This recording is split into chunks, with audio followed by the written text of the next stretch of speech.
Tá gravando, será? Vamos ver. Agora sim. Então, você que acompanha a gente no YouTube, já estamos gravando. O podcast ainda não começou, mas ainda estamos nos preparando. Daqui a pouco a gente entra, como vocês devem ter percebido. É uma edição diferente do Toco e Teco hoje, né? Não temos nem Jonathan nem Jonas nessa edição. Quer dizer, por enquanto, né? O Jonas pode entrar aí a qualquer momento. Mas por enquanto estamos eu e o Ivan, do Pelicans Brasil. Vou deixar para ele se apresentar quando a gente estiver gravando o podcast em si. Então, vamos lá. Vou botar gravar aqui no meu também. Beleza. E bora. Olá, olá, você que nos ouve. Está começando o Toco e Teco, o seu podcast semanal sobre NBA e NFL. Seja muito bem-vindo ao nosso episódio de número 84. Eu sou o Juan, estudante de jornalismo, e junto comigo está o Ivan, do New Orleans Pelicans Brasil, é isso, né? Como é que é o arroba mesmo? O arroba é NO Brasil, mas pesquisa Pelicans Brasil, que é bem mais fácil, é o primeiro que você vai achar lá. Vai achar. Enfim, então, como vocês devem ter percebido, estamos desfalcados, mas ainda com um substituto à altura, ou até mais do que a altura. O Ivan vai falar com a gente, então, hoje, sobre o Zion jogando de armador, mas primeiro vou deixar ele se apresentar, pessoal que não conhece, para ele dar o serviço do trabalho dele e o que ele quiser mais. E aí, galera, eu me chamo Ivan, eu tenho 19 anos, eu estudo economia, mas eu sou apaixonado por esporte, principalmente basquete. Torço para o New Orleans Pelicans desde 2011, né, mais um tempo já, e eu tenho 19 anos, então você vê, comecei novinho, né? Mas, sei lá, foi aquele time do Chris Paul que foi para os playoffs, a gente perdeu ainda no primeiro jogo que eu vi, mas comecei a gostar do time lá, aí pra frente chegou esse cara aqui, que eu não gosto de comentar muito, mas tá aqui porque eu tenho camisa dele, então e agora temos esse monstro aqui, né? É isso, tô lá no Twitter, no Pelicans Brasil, quem quiser, quem puder, segue lá. Tô lá desde 2016, né, faz um tempinho já também. Na época não tinha muitos torcedores do Pelicans, não que agora tenha muitos, né? Mas tá aumentando. E tô lá cobrindo o time, quem quiser saber informações, tô sempre lá. Perfeito. Então, como eu falei hoje, a gente vai falar principalmente sobre o Zion Williamson jogando como se fosse um armador, né? Nas estatísticas oficiais não consta como um point guard, mas na prática é claramente um armador. E também no segundo bloco a gente vai falar um pouco sobre a triste lesão do Jamal Murray, uma lesão que aconteceu ontem à noite, na segunda-feira à noite, a gente está gravando na terça-feira, e a gente vai falar um pouco sobre o que resta dos Nuggets nesse momento, o que a gente pode esperar da franquia pelo resto da temporada. A gente vai dar uma repercutida também. Vamos lá então, começando pelo Point Zion, que é o termo que a galera tem usado. Para quem não tem acompanhado muito, quem não acompanha muito os Pelicans de perto, o Zion tem atuado mais com a bola, na verdade, nessa temporada, né? Não é exatamente uma novidade dos últimos jogos. A novidade que a gente tem é justamente a lesão do Lonzo Ball, que se lesionou no final da última semana, e desde então mais uma lesão do Lonzo, né? Não é que tem sido recorrente o Lonzo Ball se lesionar.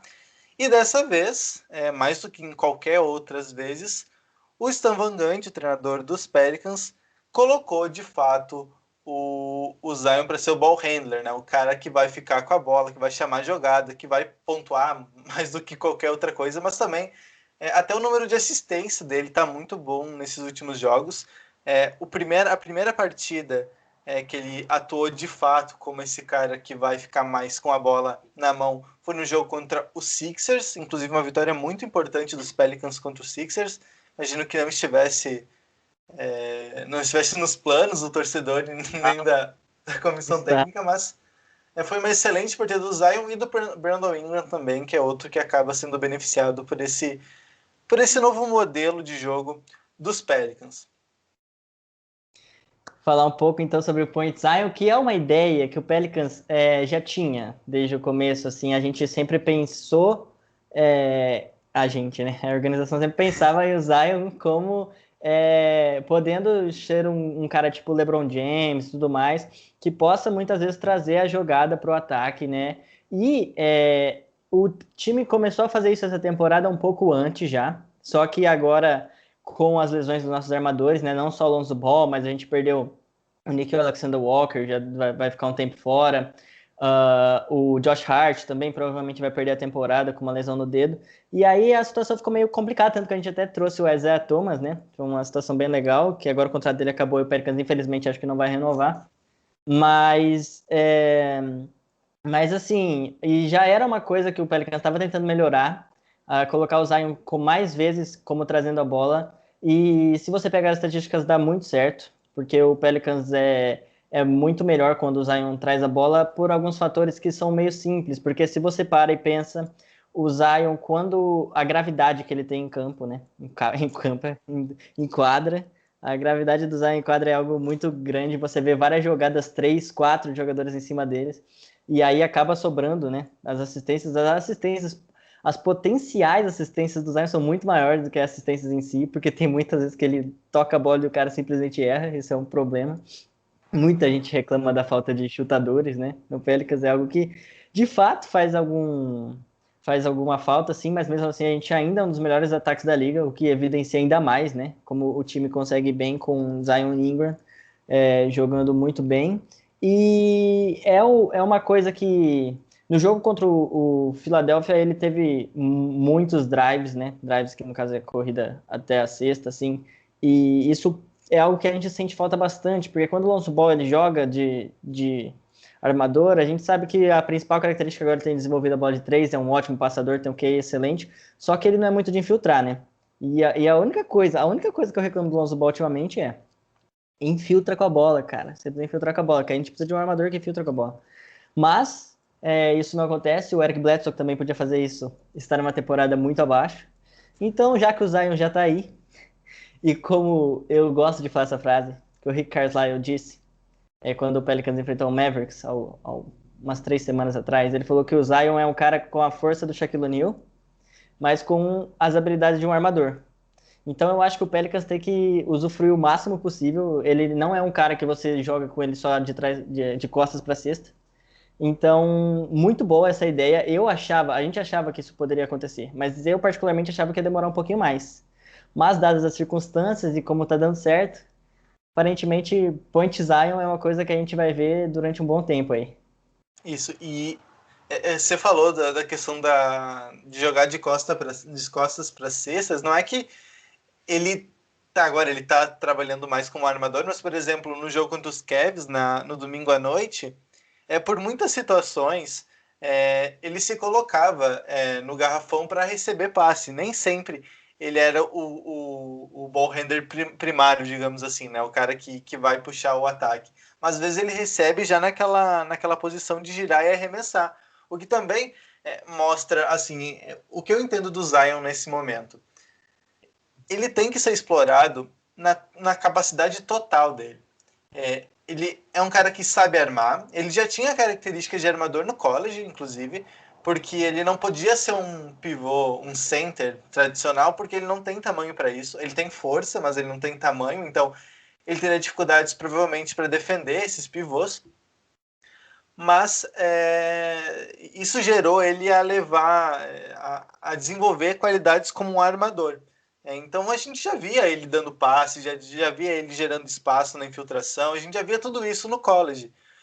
E agora parece que está finalmente se traduzindo para a NBA, que, é claro, é outro patamar, é outro nível de exigência, mas a gente tem a primeira temporada dele onde ele sofre muito com lesões, então vai até difícil de avaliar, porque ele perde um terço da temporada, metade da temporada do ano passado por lesão. Foi bastante tempo, né? Foi mais de um terço, sim. Acho que foi quase metade, tanto que ele não completou 82 jogos ainda. O que Isso, torna mais impressionante, né? impressionante, exatamente. Então, ele tem todos esses problemas de lesão, e quando ele volta na temporada passada, ele volta um pouco acima do peso, também não conseguia se manter saudável, tinha muita restrição de minutos, então foi difícil falar do Zion na temporada passada. E finalmente nessa temporada, aquele medo que pelo menos eu tinha de que será que ele não vai conseguir se tornar um grande jogador? Será que ele vai ter dificuldade de se manter saudável? Será que os joelhos dele vão aguentar? Então, era uma preocupação que eu tinha, que eu já estou mais tranquilo nessa temporada, porque ele ele perdeu acho que 1 ou 2 jogos nessa temporada. Ele perdeu alguns jogos, mas primeiro foi por Covid. Ele perdeu um, que era um teste de Covid que Isso, tinha dado positivo, mas na verdade inconclusivo. é inconclusivo, aí ele acabou não jogando. Agora, na semana passada, se não me engano, ele acabou perdendo uns 2 jogos por conta de uma lesão no dedão, mas que Isso. não era nada demais também. Já voltou totalmente sossegado e é bom de saber, né, que é uma lesão que é na mão, não tem nada a ver com joelhos ou coisa parecida. Então, aparentemente, o Pelicans está cuidando muito bem da saúde do Zion. É algo que a gente também, né, tinha medo, obviamente, mas a gente está bem confiante. Faz uns 2, 3 anos já que o Pelicans é, trocou totalmente o seu staff de médico. A gente contratou o Aaron Nelson, que é um jogador, não, que é um auxiliar conhecido, que ele conhece muito bem. Ele era do Suns, ele fazia um trabalho muito sensacional lá com a saúde dos jogadores. Então, é um processo já, desde que o Pelicans renovou totalmente o seu staff com David Griffin, Trajan Langdon e tudo mais, foi criado um lugar assim bem interessante para os jogadores se desenvolverem, tanto que você vê que o Zion é óbvio, é a estrela ali, mas tem vários jogadores jovens se desenvolvendo ao redor dele, até porque esse é um time muito jovem, né? Então, muito bom ver o Zion exatamente com o tempo, mostrando que ele pode ser isso que todo mundo esperava dele e até mais, porque o Zé é uma situação que a gente fala, caramba, eu já esperava muito de você, mas mesmo assim você está surpreendendo as minhas expectativas. E ninguém sabe o teto dele, né? Porque o tempo todo Exatamente. ele mostra coisas novas, então ninguém sabe onde vai parar. A gente não sabe em que nível ele pode chegar ainda, né? Isso é impressionante. Até porque a gente não consegue um jogador em si para fazer uma comparação com ele, né? Ele tem um pouquinho de Shaq, tem um pouquinho de Charles Barkley, mas aí ele tem as habilidades de um armador, que é o que você falou até dele ter jogado no college, né? Algumas jogadas assim. No high school, ele não era tão alto e não tão forte como é agora. E ele jogava de armador. Então, isso também fez ele desenvolver essas características que agora aí ele só tá podendo ter mais a chance de soltar. E eu acho que é questão de tempo, assim, pro time. O time já estava vingando, só que aí veio essa onda de lesões e complicou a situação. Agora a gente já emendou 3 vitórias consecutivas.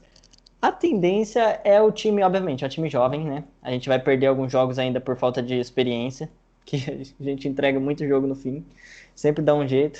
Mas o teto é gigante. Exato.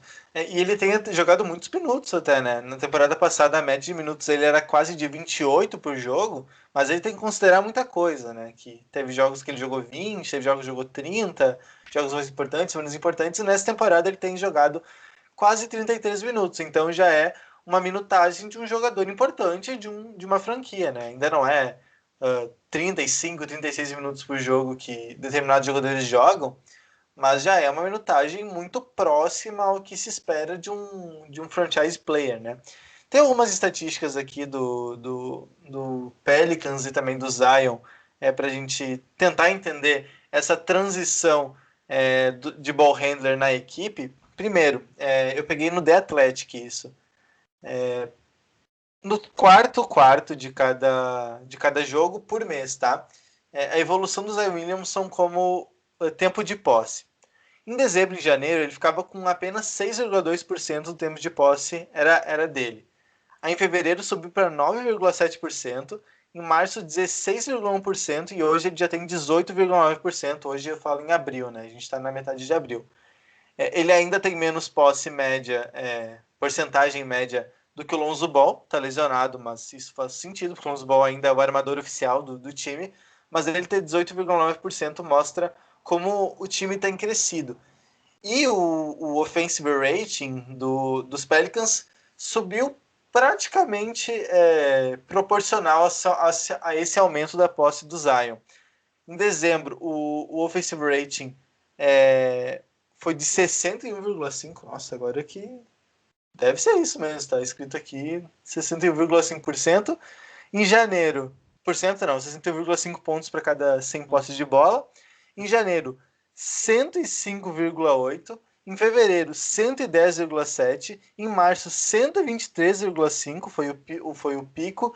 E atualmente está em 118,2. Então, mostra como você disse na sua fala anterior, quanto mais tempo o Zion fica com a posse de bola, melhor. Quanto mais tempo ele fica com a bola, melhor. E nesse jogo contra o Sixers, eu estava vendo agora há pouco, antes de vir gravar, estava vendo os pontos dos Pelicans, vi todos os pontos novamente.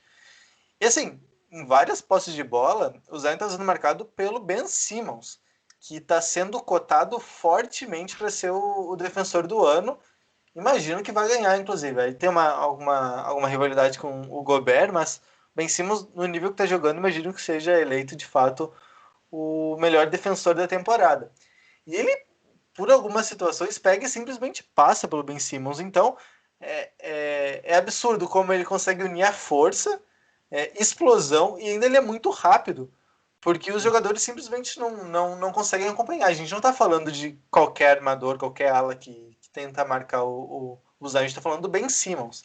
Né? Então, às vezes, passa uma sensação de que ele é imparável. Né? Passa uma sensação de que o Zion não tem o que fazer. Não tem o que fazer. Então, é impressionante mesmo. Só queria corrigir uma informação que eu dei. Eu falei do offensive rating. O offensive rating no clutch, essas estatísticas que eu dei. Então, por isso faz sentido o número tão baixo em dezembro. Ok, então agora eu achei que a informação é isso mesmo. Então é no clutch time, não no jogo inteiro. Daí seria absurdo mesmo.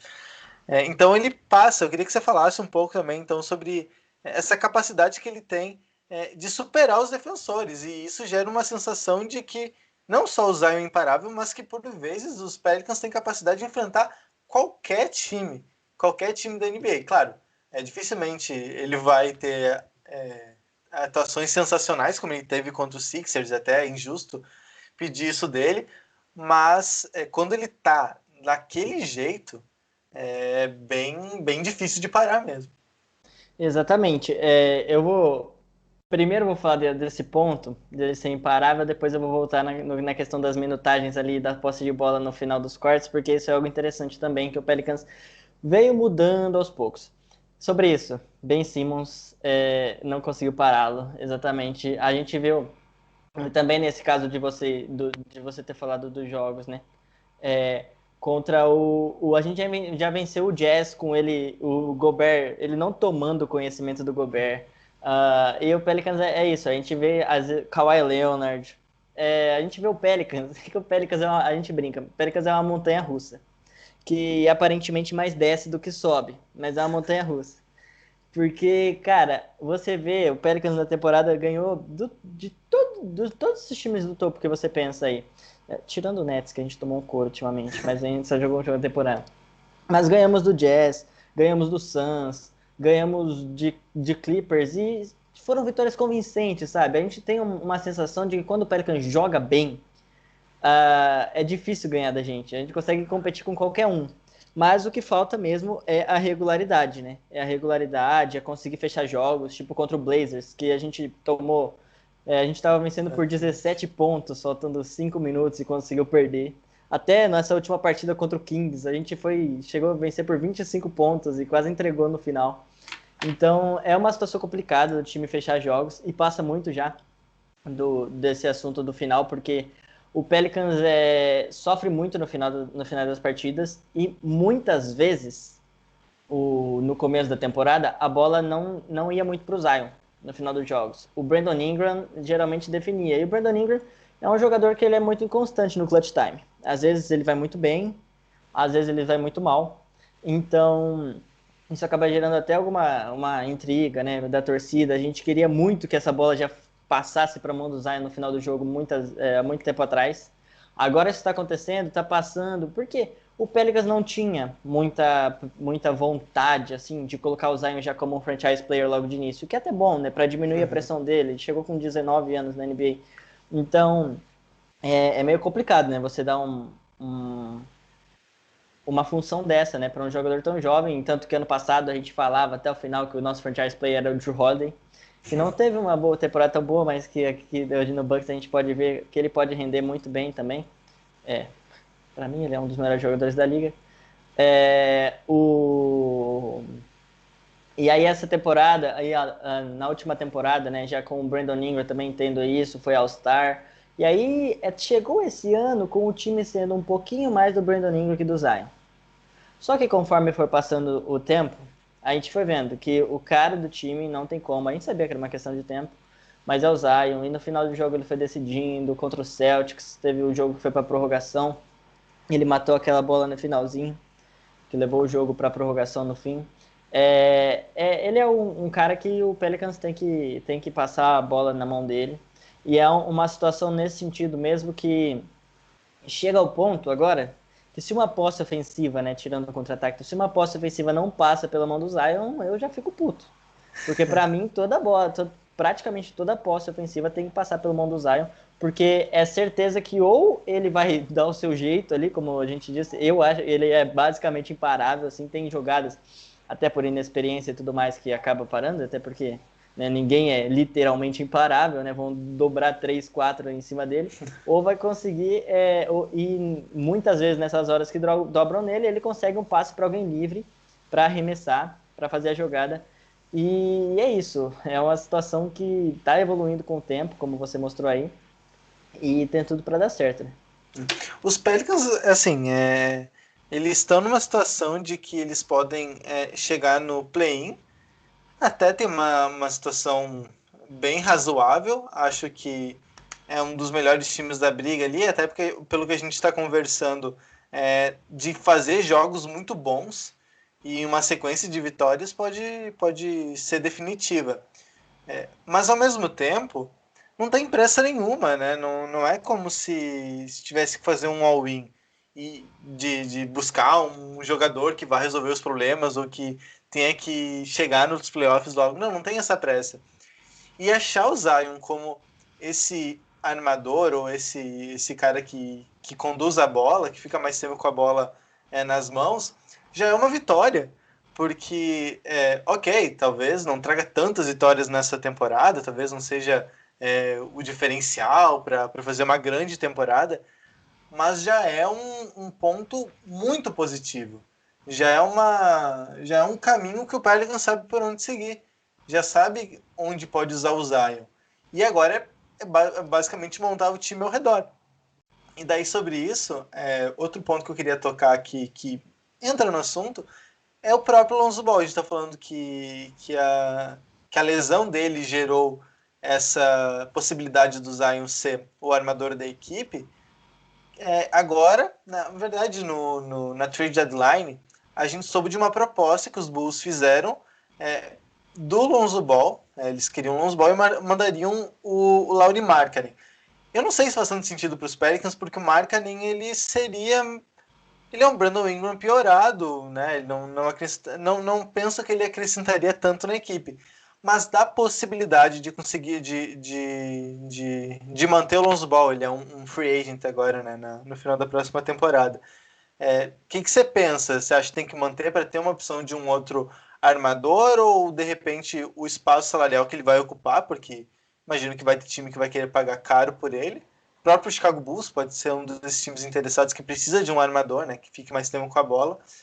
O que você pensa? Acha que vale a pena manter o Lonzo ou de repente mudar o perfil desse jogador para ser o point guard do time? Então, é uma situação meio complicada. O Lonzo Ball vai ser um free agent restrito, né, ao final da temporada, então quer dizer que o Pelicans consegue cobrir as propostas por ele. Mas, por isso mesmo que você disse, né, que algum time maluco aí, o New York Knicks da vida, alguma coisa assim, pode ser que mande um, um salário muito alto para o Lonzo Ball, cerca de 22, 24 milhões por ano. E aí, ao meu ver, eu não sei se convém você cobrir e pagar ali quando você pode pegar um jogador que pode render parecido com o Lonzo Ball por um valor menor, né? E ainda a gente tendo o Kira Lewis Jr., né, que é um novato que está indo muito bem, e o Nick Alexander Walker também, são dois jogadores que estão indo muito bem, então é uma questão de até que ponto vale. E o Pelicans acredito que pensa assim também, tanto que ouviu propostas, né, pelo Lonzo Ball, mas ao mesmo tempo a gente não estava desesperado para trocar ele, né? Senão a gente teria trocado pelo Lauri Markkanen, ou até teve até proposta do Bulls como Satorans, que acho uma segunda rodada, que aí já era um pouco. A gente fala, nossa, o Lonzo Ball não vale só isso, né? Mas era uma situação que, tipo assim, o Pelicans corre o risco, na realidade, de perder o Lonzo Ball de graça, né? Então, às vezes, qualquer coisa que você ganhasse ali podia ajudar. Mas O Pelicans ainda acredita que pode tentar renovar com o Lonzo Ball. Às vezes, se o Pelicans já fazer uma proposta que o Lonzo Ball aceite, e não for algo muito alto, logo no começo da free agency, alguma coisa assim, né? Não esperar para cobrir a oferta de algum time, porque o Lonzo Ball de fato melhorou muito seu jogo. É um jogador que eu gostaria que ele continuasse no Pelicans, mas pelo preço certo, né? Essa é a realidade. Eu acho que assim, até uns 20 milhões eu acho que o Pelicans talvez pagaria, e eu até entendo, porque por mais que eu acho que às vezes ele vale até uns 18, mas é um mercado pequeno, né? Você não pode ficar dando muita trela, né? Porque e você acaba tendo que dar overpay às vezes nos jogadores para eles conseguirem se manter. É o caso do Gordon Hayward, até do próprio Joe Holiday agora. E tem a questão Então, do pai também, né? no pai dele, Exatamente. exatamente. E o agente dele, que é o como que é o nome dele? Que é o mesmo do Anthony Davis, que a gente já não tem boas lembranças. Eu acho que é o Chris Paul, alguma coisa assim. Peraí, deixa eu ver aqui. É alguma coisa Paul. Rich Paul. Rich Paul, exatamente. Rich Paul, que é um pé no saco, literalmente. É muito difícil negociar e ele vai querer ver o Lonzo Ball no mercado grande, ele vai querer que o Lonzo Ball faça milhões. Eu até entendo se o Lonzo Ball querer ir para um time que ele ganha bastante dinheiro, porque ele merece, tá jogando bem e tá na hora, né? Talvez vai chegar aí os próximos anos da carreira dele deve ser um ponto que ele pode evoluir bastante, chegar no auge. Então, eu até entendo, é uma situação meio complicada. Por mim, ele ficaria, mas assim, eu já estou ok caso a gente não consiga o Lonzo Ball e consiga um point guard meio parecido, até porque o Zion, como a gente viu, já pode fazer uma função parecida ali. A gente pode ter, às vezes, um point guard que não receba o tanto que o Lonzo, mas que tenha um chute de três bom, igual o do Lonzo, para conseguir espaçar essa quadra. Algum cara na posição 2 que chute bem também. Já vai ajudar bastante o time e, às vezes, nesse salário do Lonzo, você pode pegar um ou dois jogadores que podem fazer a função parecida, né? Exato. Até nessa temporada já os Pelicans falavam realmente de que o Lonzo não fazia tanto parte dos planos assim como o Bledsoe. Os dois meio que foram colocados no mercado para caso alguém venha com uma proposta interessante. Não que eles vão rescindir, enfim, mas O problema do Bledsoe é que ninguém queria o Bledsoe. exato. O contrato do Bledsoe essa temporada é horrível. Na É temporada que vem a péssimo. gente vai conseguir se livrar dele. É. Porque ele tem, eu acho que só 3 milhões garantidos, então vai ser mais fácil. Mas o Bledsoe, eu até falava isso, estava very available, estava muito disponível, só que não tinha Qualquer proposta, coisa, né? qualquer coisa ali. Mas é porque o Bledsoe a gente esperava, não esperava muito mais dele, mas a gente esperava pouco e foi bem pior do que a gente esperava, né? É, Ele já entregava pouco nos Bucks, né? então. Ele veio de E um playoff no Bucks que o povo queria matar ele, né? Então, exatamente, é uma situação exatamente. complicada. Enfim, o plano era, assim, se vier uma troca interessante pelo Lonzo ou pelo Bledsoe, estamos mandando, porque a ideia era justamente desenvolver os armadores reservas, né, que você mencionou, o Kira Lewis, que é novato, mostrou algumas qualidades importantes que podem ser desenvolvidas, e o Nickel Alexander Walker, que também é outro, é segundanista esse, né, Segundo anista, isso. que também tem mostrado algumas qualidades. É, claro, isso também mostra uma direção dos Pelicans de novo, que eu falava, de não ter pressa. Porque, bom, se você está abrindo mão do Lonzo Ball e do Eric Bledsoe, que apesar de tudo, apesar de todos os poréns que a gente pode elencar aqui, principalmente do Bledsoe, ainda são hoje jogadores mais prontos. Mas Com se você certeza. abre mão desses jogadores para desenvolver outros armadores, já dá sinal de que, não, então, peraí, essa temporada a gente já não tem dando interesse, se der play-in, Até beleza, se não der... porque a gente chegou perto da deadline com o recorde, acho que 18 ou 24, alguma coisa assim. Já é uma situação que você não pensa que o time vai buscar muita coisa, né? Não, e E também, se der tudo errado e tiver uma pick alta no draft, com essa classe boa que tá vindo, ninguém vai show, reclamar. né? Exatamente. Se der ruim, vai dar bom. Essa é a questão. Exatamente, então não tem muito a perder. Outra bola que eu queria levantar, para a gente já encaminhar o assunto do Point Zion, é outro debate que eu tenho visto, mas esse com menos frequência, de que o Brandon Ingram talvez não se encaixe tanto com o jogo do Zion. Só que daí a gente tem uma questão, né? Porque a gente está falando dos dois principais jogadores da equipe, dois jogadores de nível All-Star já, apesar de novos, O Brandon Ingram começou a temporada como o cara do time, até se a gente for ver o age rating dele no começo da temporada, quantidade de posse de bola que ele tinha também era de nível All-Star, jogador de franquia. E o Zion, à medida que foi aumentando a produtividade, foi sendo mais utilizado nessa função que a gente está debatendo hoje, foi, não sei se tomando protagonismo, mas ele se tornou o protagonista, né? O que já era natural. E, obviamente, o Zion tem um teto maior que o Brandon Ingram, né? Os dois são excelentes jogadores, mas o Zion é um cara que a gente, sei lá, pode se tornar não sei, uma aberração. Ele já é uma aberração, mas ele pode se tornar uma aberração ainda maior. Queria que você opinasse, então, sobre o que você acha. Você acha que o Brandon Ingram deve ficar ou, de repente, se conseguir trocar ele por coisas mais interessantes? Porque ele vai valer muito também, né? Se ele for para o mercado de troca, por exemplo. Olha, é uma situação complicada. E novamente entra o fato da gente ter renovado com o Brandon Ingram, dado o contrato máximo para ele que ele mereceu. Com certeza. E para mim, eu não vejo problema no fit deles. Eu acho que, se eu não me engano, é uma das melhores duplas com menos de 25 anos que fazem mais de 30 pontos por jogo. Por exemplo, no jogo passado, o Ingram fez 34, o Zion 30. Eu acho que muito se passava pelo Brandon Ingram ter, como você disse, muitos arremessos e tudo mais. Mas isso é algo que está mudando. O Brandon Ingram está entendendo nos últimos jogos. Você pode ver que o Zion, no clutch time principalmente, pega mais na bola que o Brandon Ingram, tem mais arremessos que o Brandon Ingram.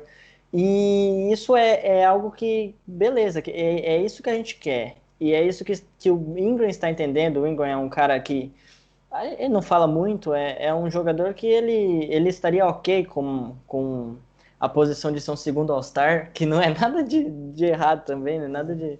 Mas um time com dois All-Stars aí jovens é algo muito promissor. Na minha opinião, o fit encaixa bem. A gente gosta de comparar um pouco, dadas as devidas proporções, com a função que o Middleton tem junto com o Giannis, sabe? Porque o Giannis é a primeira estrela com certeza, o Middleton tem potencial para ser um All-Star também. Só que ele aceita o seu papel ali de segundo jogador, que é um scorer, assim como o Brandon Ingram, né? Um exímio scorer. Eu sou apaixonado no Brandon Ingram arremessando a bola, nos mid-range dele. A gente brinca, né, de um mini KD, obviamente falta muito ainda, quem dirá vai chegar, mas ele tem características parecidas, né? Então, eu acho que não tem fit nenhum, não tem problema nenhum no fit deles. A única coisa que peca um pouco é a defesa, que o Ingram não é um bom defensor, e o Zion a gente esperava que ele seria um bom defensor, mas também é uma questão de tempo, né? Chegando na liga, a coisa mais difícil de você se adaptar na liga, né? Falam que é a defesa. Isso. Então, eu acho que é uma questão de tempo para o Zion se tornar um defensor melhor, já está melhorando. Era algo bem patético mesmo no começo, agora já está melhorando. O Ingram mesmo tem flashes de melhorar um pouco a defesa, mas o meu único pontinho contra, assim, é isso. Mas no geral, eu acho que às vezes se você tem um cara na 2 ali, um 3D na 2 bom, um point guard que defende legal, um pivô que, dadas as devidas proporções, defende bem, o Adams no garrafão é um monstro, né? O problema é só defendendo o perímetro. Mas eu acho que se você conseguir peças assim para complementar, os dois conseguem, para mim, ter um bom fit. Eles estão se entendendo, já tem uma química muito grande. Então eu não vejo por que mexer no que tá quieto, a não ser que compense muito, que vem tipo, bota o Ingram num pacote para um All-Star, um Superstar, assim. Aí beleza, né? Aí é outra história, mas contando também com o mercado pequeno do Pelicans, a gente sabe que é algo difícil de acontecer. Então, tô bem feliz com os dois.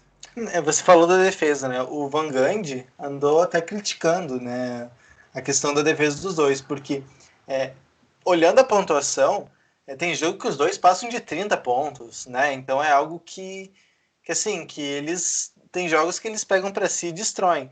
Mas o que tá chamando a atenção do Van Gundy, que é um treinador bem defensivo, inclusive foi contratado para isso, porque a defesa dos Pelicans foi bastante problemática na última temporada, especialmente.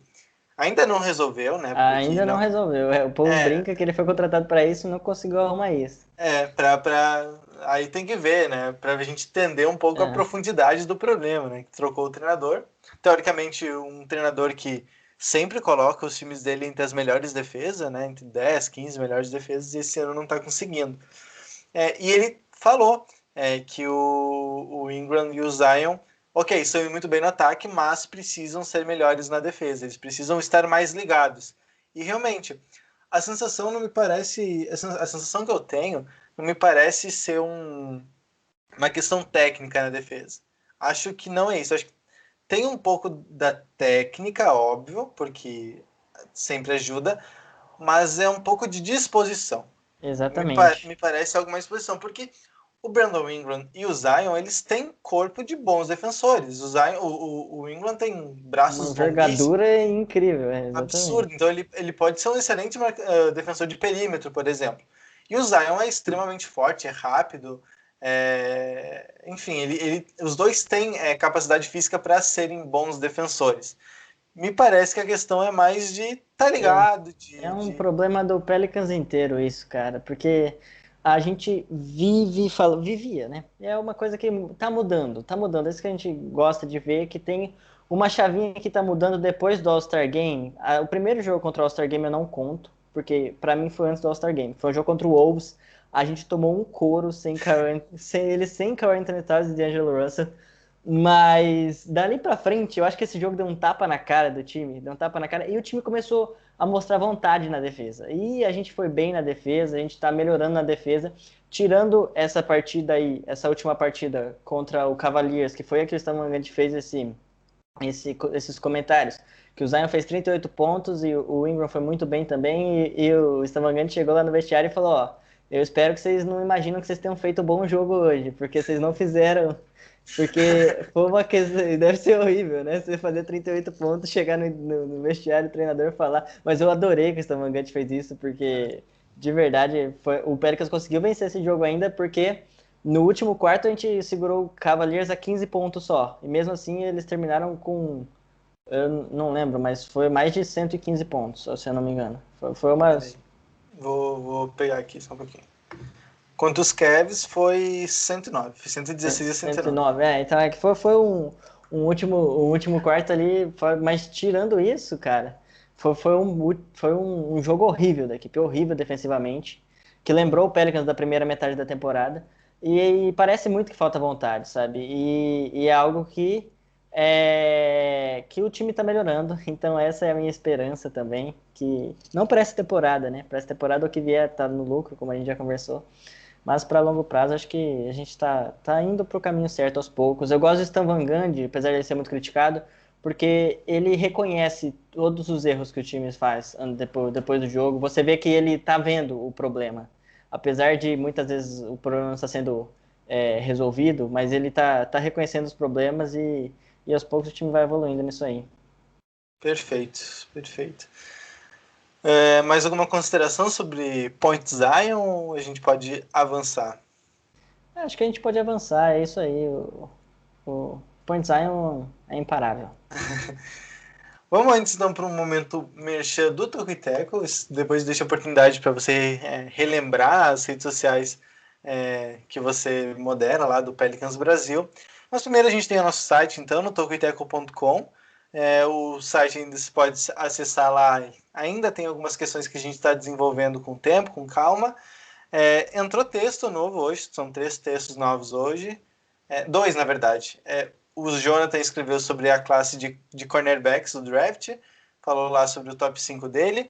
Eu fiz a 8ª edição do Power Ranking quinzenal do Toco e Teco, então se quiser dar uma acessada lá também, fiquem à vontade. E também ontem o Jonas publicou um texto sobre o draft, né, onde ele dava informações mais sobre como funciona, o que é o draft da NFL. Se você quiser participar do podcast, você pode mandar sua mensagem lá no nosso site. Também tem uma barrinha lá, participa do podcast. Você manda uma mensagem e a gente lê aqui no programa e interage com você. Nós estamos no Facebook, no facebook.com/tocoiteco. Também estamos no Twitter e no Instagram, no @tocoiteco. A gente tem a nossa newsletter semanal, onde a gente traz as principais notícias da NBA e da NFL toda sexta-feira de manhã, diretamente no seu e-mail, de maneira gratuita. Para assinar, é só acessar tocoiteco.substack.com. E esse podcast você está ouvindo, está disponível no Spotify, na Apple Podcasts, no Stitcher, no Google Podcasts, na Amazon Music, onde você procurar vai estar lá, gente. E se tem algum lugar onde você ouve e não está, dá um alô pra gente, que a gente dá um jeito de colocar lá também. E além de escutar, você pode assistir o podcast. Para fazer isso, é só entrar no nosso canal no YouTube. É só procurar por Toco e Teco no YouTube e procurar os nossos vídeos. Sempre a gente coloca o podcast na íntegra, além de vídeos também que a gente faz sempre na medida do possível. Se fizer isso, não esquece de dar like, de se inscrever no canal e também de ativar as notificações, que daí você não vai perder absolutamente nada que a gente estiver soltando por lá. Você quer fazer seu merchan próprio, Ivan? Já, então vou aproveitar e fazer. Já falei, né, do Pelicans Brasil no Twitter. Quem gostar do time, quiser acompanhar mais, pode seguir lá. A gente tem o nosso próprio podcast também, que é o Let's Dance Podcast, né, que é da frase emblemática do Zion quando ele foi draftado. A gente está em todas as plataformas também, só pesquisar Let's Dance Podcast, até no YouTube também tem os nossos podcasts lá. A gente faz um live a cada 15 dias. Podcast a gente sai também, é alternado, uma semana sai uma live, outra semana um podcast, a gente coloca a live como podcast para quem não consegue ver também depois. É isso, quem quiser é só procurar lá. Torce pro Pelicans, quer participar, a gente tem nosso grupo no WhatsApp também, só chamar lá na DM do Pelicans Brasil, que a gente entra lá, a gente fica conversando baboseira o dia inteiro sobre o time. Massa, massa. Bom, então vamos falar de um assunto um pouco mais triste, na verdade bem triste. A lesão grave do Jamal Murray, sofreu ontem, segunda-feira à noite, no jogo dos Nuggets contra os Warriors, inclusive foi nos segundos finais ali, já tinha passado já era 50 minutos, 50 segundos para o fim. Murray infiltrou, aparentemente ele pisou errado ou pisou mal com a perna esquerda, e aquela cena tradicional já de uma lesão no ligamento cruzado anterior, a princípio foi realmente uma distensão, não, como é que é o termo? Rompimento? Rompimento, isso. Rompeu lá os ligamentos, e isso significa então que ele está fora da temporada, pelo resto da temporada, inclusive dos playoffs, e mais do que isso, para a seleção canadense é um duro golpe também, porque assim ele fica fora do pré-olímpico, né, que seria disputado ali em junho ou julho, e também das próprias Olimpíadas, onde a seleção do Canadá até tinha alguma perspectiva, né? Tem alguns jogadores do Canadá importantes na NBA. Obviamente o Jamal Murray era o principal deles, e agora ele tá fora. Deve jogar só na próxima temporada. E vamos torcer para quando ele voltar, que ele volte bem, né? Porque normalmente essa lesão às vezes dá uma atrasada na carreira dos jogadores. Com certeza. Na seleção canadense ainda tem o Nickel Alexander-Walker, para falar do Pelicans.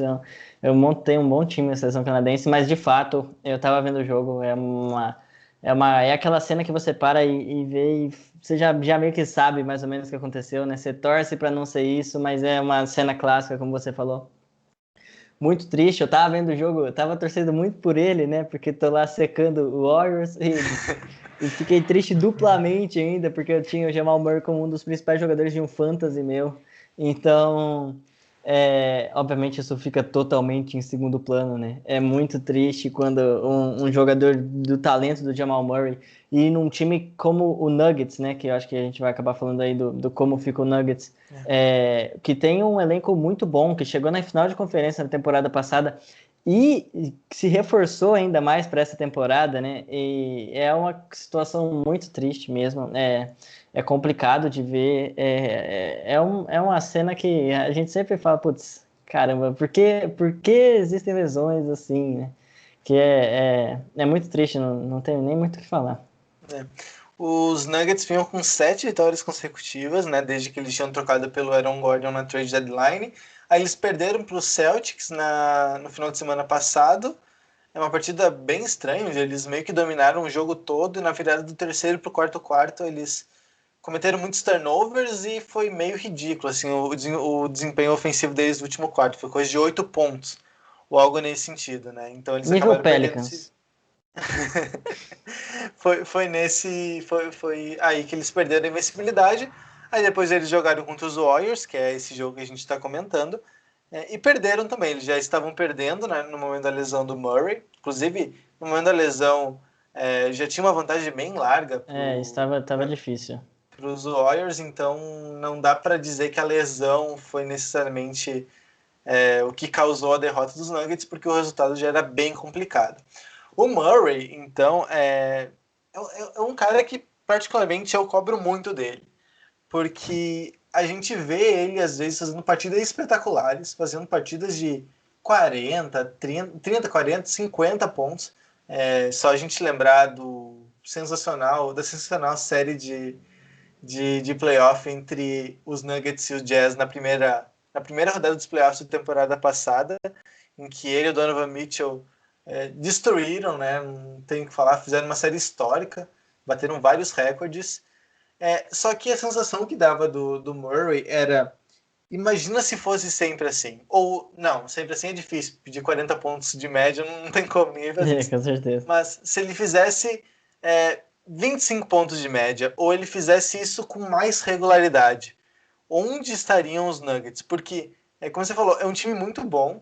Tem um Jokic que possivelmente vai ser o MVP da temporada mesmo, né? A não ser que o Embiid volte destruindo, ele já destruiu na volta dele, mas pode ser que ele consiga recuperar, mas é uma situação difícil. O Jokic, nesse momento, ele tem uma dianteira bem consolidada, e falta sempre essa segunda estrela, né? Não sei se falta, mas o Murray é o segundo cara do time, só que tem jogo que ele faz 10 pontos, tem jogo que ele faz 8 pontos, 7 pontos. Então a gente sempre cobrou mais regularidades do Murray. Mesmo assim, mesmo com essa irregularidade que eu particularmente critico bastante, porque sei que ele pode ser muito mais do que isso, é uma baixa muito grande, porque a gente está falando, claro, o Aaron Gordon chegou e já encaixou automaticamente, já resolveu muitos dos problemas que os Nuggets tinham, mas ele não é do nível do Murray e nem dava para esperar que fosse. Tô curioso para ver como os Nuggets vão se virar, não sei quem vai ganhar, acho que imagino que o Monte Morris vire o titular, mas o Campasso provavelmente vai ter um papel ainda maior na rotação, mas ainda muito menos do que o Murray entregava, né? Não sei, quero ver como é que os Nuggets vão ajustar a rotação deles, perdendo o segundo melhor jogador do time, um cara tão importante, principalmente em jogo decisivo, né? Um cara que tinha jogos decisivos que ele tomava para si e decidiu o jogo na marra. Eu acho que é isso mesmo, porque a série de playoffs do ano passado, né? Os playoffs do ano passado, o Jamal Murray deixou a expectativa sobre ele muito alta, né? Os torcedores do Nuggets estavam esperando muito dele para essa temporada e, como você disse, ele não estava correspondendo à altura. Mas quando você vê que o cara tem um playoff daquele jeito, você imagina, não, tudo bem, ele não tá muito bem, mas vai que ele engrena nos playoffs de novo e pode mudar totalmente o patamar do Nuggets, que já é um patamar alto, né? Pode ser maior ainda com ele. Poderia ser, né? Mas infelizmente isso aí não vão conseguir ver. Eu também acho que ainda segue um time bem competitivo, é um time top 6 ali do Oeste, com certeza. O Aaron Gordon tem capacidade de ser quase uma estrela ali perto do Jokic. O Michael Porter Jr. também tem um bom talento, que às vezes apaga também. O Campazzo está começando a jogar melhor na NBA, e ele é um bom jogador defensivo, por mais que não pareça, por sua altura, assim. O Campazzo é muito bom na defesa, e ontem eu estava vendo o jogo, né? Eu estava vendo pela transmissão do Nuggets, e o comentarista do Nuggets falou assim: é a primeira vez que eu vejo um defensor fazer um bom jogo e quem ele está enfrentando fazer 50 pontos. Exato. Porque ele defendeu bem o Curry, só que a gente sabe, né? Quando o Curry tá naqueles jogos dele, não tem o que fazer. E eu acho que o Campazzo vai tomar a dianteira ali, juntamente ao Monte Morris vai ter mais tempo, mas eu acho que o Campazzo deve ser o principal beneficiador, né, nessa situação, porque ele está se adaptando bem à liga, né? No começo foi meio mais ou menos, mas agora já está jogando muito bem e ele tem uma experiência que pode ajudar bastante o Nuggets, né? Isso. O Murray era o cara que... Assim, o Jokic é o melhor do time, ponto. Isso não tá em discussão. Mas o Murray, ele parece que ele meio que era a alma do time. Ele era...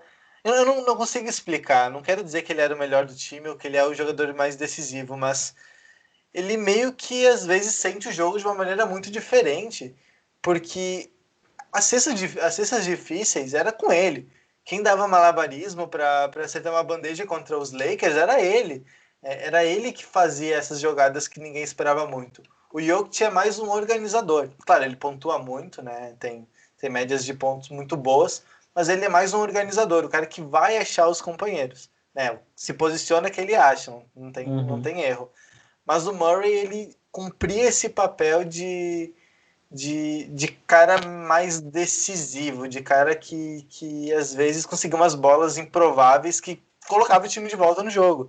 Né? Então isso perde muito nesse sentido.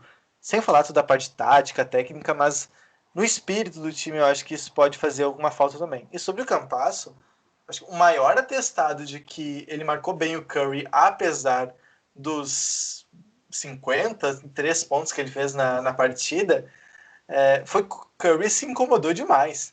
Né? Ele fazia a cesta e apontava para o Campasso. Então, quando entra na cabeça do adversário, é assim que ele reage. Né? Não, eu vou pontuar na cara dele. Acontece que o Curry pontuava, tem jogador que não pontua, né? Por exemplo, o Embiid, quando estava sendo marcado pelo Al Horford, que era um drama para o Embiid, ele levava tudo pro pessoal. Daí arremessava de 3, arremessava do mid-range, errava tudo, mas tentava dar resposta. A diferença é que o Curry está acertando esses arremessos, né? Então não tem muito o que fazer. Mas, de novo, o Campasso, para essa peça defensiva aí, que foi o grande baque dos Nuggets nessa temporada, né, a partir da perda do Jeremy Grant, principalmente, o Campasso, para ser esse defensor do perímetro, para marcar o armador adversário, ele até tem. Ele é baixo, mas ele tem uma estrutura física muito adequada para marcar no perímetro. Né? Ele é ágil, ele é rápido, ele é muito esperto, ele sempre tenta encostar na bola, atrapalhar o adversário, que já é muita coisa na NBA. Pode ser que ele tenha um protagonismo maior, marcando times, principalmente times que tenham armadores muito centrais, armadores baixos, né, da estatura do Curry, né, um cara que, por exemplo, o Campasso marcando o Zion, que a gente falou no primeiro bloco, aí eu já acho um pouco mais complicado, né, com certeza. mais complicado, mas para a estrutura do Curry, eu acho que o Campasso tem um físico muito apropriado até, apesar de ser mais baixinho. Era isso? Quer complementar alguma coisa? Eu só ia falar assim, os torcedores do Nuggets, se for parar para pensar, há uma parte que pode, obviamente, né, tentando ver o lado bom no meio do caos, né, é que pode ser que a defesa do Nuggets fique um pouco melhor com isso, porque o Monte Morris também é um jogador que sabe defender, e já seria um time melhor já só pela vinda do Aaron Gordon, que também é um jogador que consegue defender, principalmente estrelas ali da 3 e da 4, que é algo muito importante nos playoffs. Então, se você quiser tentar ver um pouquinho o lado bom, é que pode ser que vocês tenham uma defesa um pouquinho melhor. Mas é uma perda que é meio que insubstituível ali, né? É bem complicado mesmo. Muito bem, então o Toco Tackle vai ficando por aqui. Não esqueça de seguir a gente lá no Twitter e no Instagram, no @Toco Tackle. Também temos o nosso Facebook em facebook.com/Toco Tackle e também os nossos sites, nosso site, tocotackle.com. Temos a nossa newsletter semanal, tocotackle.substack.com, e também o nosso podcast semanal sobre a NFL. A gente segue analisando os prospectos do draft. Você acompanha a NFL também, né, Ivan? Sim, falando nisso, vou até fazer uma merchanzinha a mais. Faço parte lá do Saints Brasil, né? Que é nosso site é mundorudete.wordpress.com. A gente tem o nosso podcast, o IDET Podcast, nas redes sociais Saints Brasil 09. Tem até um bonezinho aqui, ó, que a gente confeccionou, bonitinho. A gente tá sempre lá falando do time também. Se você gosta de NFL, obviamente está acompanhando aqui também, né? Vocês falam de NFL. Vou ver o negócio de cornerbacks, porque estou interessado, que o Saints precisa de um cornerback 2 agora aí, né, que o Janoris Jenkins foi embora. Então, é isso aí. Quem gostar do Saints também, sou totalmente New Orleans. Quem veio antes, os Pelicans ou os Saints? Então, eu sou uma situação estranha que o Pelicans veio antes, cara. Geralmente, o povo torce pro Saints e acaba torcendo pro Pelicans por conta disso, mas eu sou um pouquinho diferenciado nesse caso. Eu comecei a torcer pro Saints por conta do Pelicans. Mas, olha só, diferente mesmo. Siga também os nossos perfis pessoais, o meu @RuaGringos no Twitter e no Instagram. Siga se quiser também, né? Segue o Tokiteco, se tiver que dar prioridade. Até quer falar sobre as suas redes pessoais, Ivan, também? Fazer... Se quiser pode me seguir no Twitter, lá eu não posto muita coisa, mas às vezes eu vou dar um retweet, falar alguma coisa aí sobre os times, @IvanMartinsP. Massa. Então, muito obrigado a quem acompanhou a gente até aqui. Muito obrigado ao Ivan pela disponibilidade, né? Essa horinha que ele tirou para conversar com a gente. Casa está sempre de portas abertas, Ivan. Sempre que quiser dar um pulinho aqui, a gente se coloca sempre à disposição. A gente tenta falar de todos os times da NBA. Então, a gente dá uma rodada, a gente tenta não repetir muitos assuntos. Mas os Pelicans, olha, volta e meia vira um assunto aqui, porque tem Zion, tem sempre alguma coisa interessante para falar. E também tem muita lesão, né? A gente às vezes dá uma atualizada nas notícias semanais, a gente fala dos lesionados. Os Pelicans, infelizmente, sempre estão nessas listas aí. A gente volta na próxima semana, então, com mais um episódio do Toco e Teco NBA. Isso, né? Antes disso... Oi, cortou? Ah, não, comecei a falar, só que eu ia só agradecer, mas Pode falar, pode falar, pode é falar. que eu acho que a internet deu uma caída aqui, mas beleza, pode ir? Não, eu só queria agradecer, falar que sempre que precisar, estou aqui para contribuir. Eu sou o especialista em Pelicans, mas tenho uma noçãozinha da NBA aí. Então, agradecer o convite, muito obrigado aí. Qualquer dia também eu vou chamar vocês para participar do nosso, quando a gente quiser um panorama diferente da NBA. É isso aí, valeu. Massa, massa, então. A gente volta então na próxima semana com mais um episódio do Toco e Teco NBA. Até lá, tchau. E aqui no Skype também. Tchau, pessoal. Obrigado a quem assistiu a gente. Comente, interaja, curta, enfim, faça tudo que puder. Até lá.